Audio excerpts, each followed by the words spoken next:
موږ د افغانستان په عالي تحصیلاتو کې د خصوصي سکتور په چوکاټ کې هم پوهنتونونه لرو، مؤسسات لرو. یوه یاداوري به دا وکړو الحمدلله زموږ په دې خصوصي پوهنتونونو کې په ډېر لوړ کیفیت باندې ښه پوهنتونونه لرو چې د تضمین کیفیت پړاوونه یې الحمدلله په کامیابیو باندې بعضې ترسره کړي چې چا اول پړاو ترلاسه کړی، چا دوهم پړاو، چا درېیم پړاو. نو هغه چارې د ستاینې وړ دي، خدمات یې د ستاینې وړ دي، موږ یې په حمایه کې یو. خو بعضې پوهنتونونه، خصوصي پوهنتونونه چې د سره څخه په دې نیت جوړ شوي نه وه چې افغانستان ته خدمت وړاندې کړي، چا د خپلو شخصي اهدافو دپاره وړاندې کړي وه، د هغو مو کامل نظارت شروع کړی دي.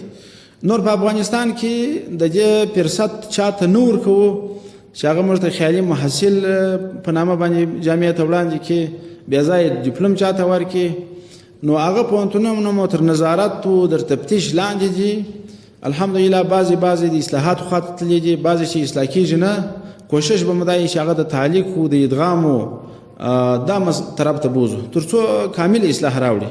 داسې یو فاسده اداره به د عالي تحصیلاتو په چوکاټ کې آینده کې نه یې موجوده چې نوم یې د پوهنتونو د مؤسسې او خدمات یې ټول خیالي او پر فساد باندې بنایي او نه اهل خلکو ته ډیپلوم، نه اهل خلکو ته ماستري او دکتورا سند ورکوي.